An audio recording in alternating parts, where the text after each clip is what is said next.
All right, everyone, maybe we can get started. So it is such a thrill to see so many of you here, old friends and new. Welcome to Princeton, welcome to the Institute. I'm really excited about this week. I was thinking about the very first Amplitudes meeting I went to, which I think maybe was the very first Amplitudes meeting. It was a much smaller affair. Of course, the field has grown by leaps and bounds since then. But I think there's a certain kind of style and ethos associated with this subject that I really love. The people working in it are either senior people who aren't entirely old farts and are still in the trenches and doing work, but mostly brilliant young people, and more brilliant young people coming into the subject all the time. And I hope we're representing both the senior people in the trenches as well as the increasing number of fantastic youngsters in the suite of speakers and subjects we're going to be talking about this week. So a huge welcome again. I should say that I'm titularly one of the organizers of this meeting, but as any of you know who've been to meetings at Princeton where I'm one of the organizers, my primary task is to not screw anything up and essentially not do anything. Most of the fantastic work organizing this meeting has been done by wonderful co-organizers, Jake, and especially Hofi and Sebastian. That's me, by the way, up there, or a cross between me and Sidney Coleman, okay? The other guy is some kind of version of Einstein, I guess. $10 to anyone who can identify what's on my hat. It's gonna be hard. Okay, just a few announcements. We have an anti-social distancing policy in this hall, so please squeeze in. There are overflow rooms, but when you're in here, you should be cozy with your neighbors. And that's it. Let's get going. We're very happy to have our wonderful director, David Nirenberg. Here's mysteriously a picture of him because you're going to be seeing him in roughly 15 seconds. But anyway, before you see him, this is what he looks like. So David, do you want to come up here and say a few things? Good morning. Yes, that is me. I'm David Nirenberg, the director of the Institute and the Leon Levy professor. And it's my pleasure and my joy to welcome you here on behalf of all of my colleagues who are equally joyful at your presence. Now, I'm a medieval historian, and although I was going to try launch into a long talk about how Nicole Orem was a precursor of the field of scattering amplitude in the 14th century, I won't do that. Instead, I thought I'd express the joy and offer a greeting by meditating for a moment on the conjoint histories of your field and the Institute for Advanced Study. Now, that could be very long because we're a little younger than your field. Let's say Lord Rutherford's scattering experiments are the beginning of your field, just to pick an arbitrary point, 1911.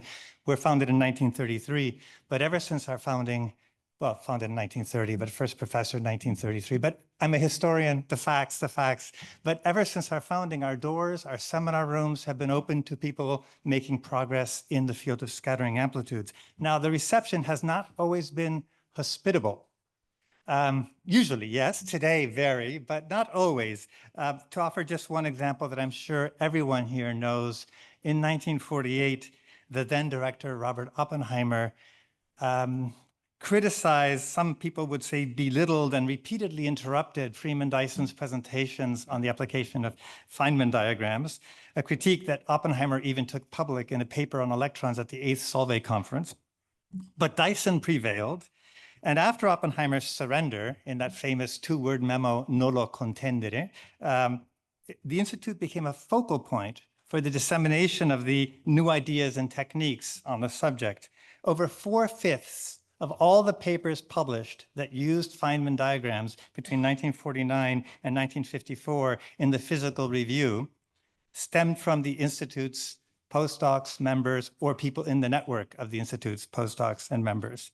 I mention this to make a point, which is not always so great, although, of course, my job is to repeatedly make that point.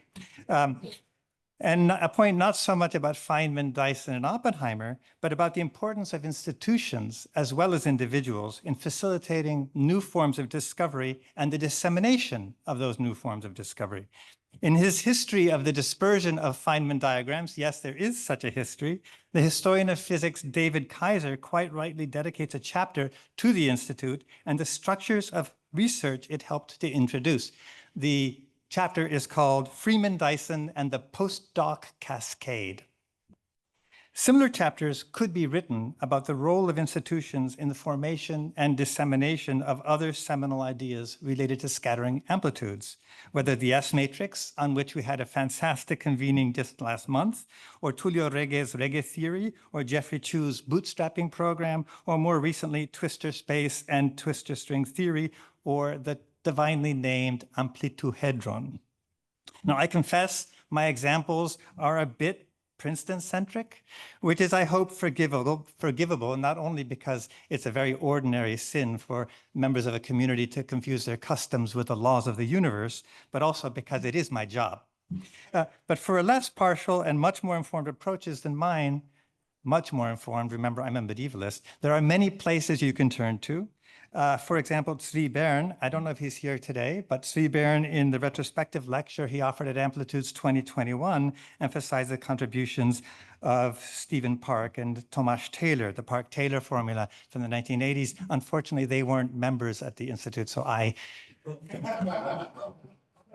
In any case, my point is simply that how we organize our research communities and how we disseminate the results that emerge from those communities has consequences for our capacities for discovery, both as individuals and as a collective. And this applies not only to institutions and institutes, but also to conferences. The Solvay conferences are rightly studied by those interested in the early history of quantum theories, and perhaps the series of scattering amplitudes conferences will one day also be the subject of dissertations in the history and sociology of science. These are exciting times for the field, so I don't doubt that they will be, as its methodologies prove useful for thinking about interactions between not only the smallest structures, but also the largest.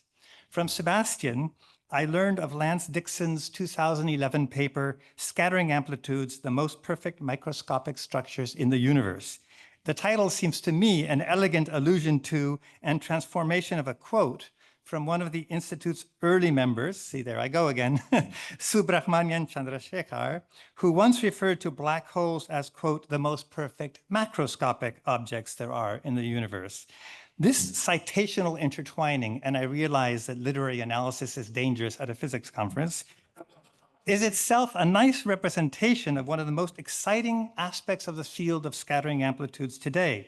The methodologies it has developed turn out to be useful not only for the particle physics involved in understanding the particles and radiation that result from the collision of protons in the LHC, but also for the physics necessary to understand the merging of enormous astrophysical objects such as black holes and neutron stars, and for the computations necessary to analyze the gravitational wave data coming from instruments like LIGO. So apparently, even medieval historians can become infected with the excitement of your field. But I realize that me and my words of greeting are the only thing standing between you and the experience of that excitement.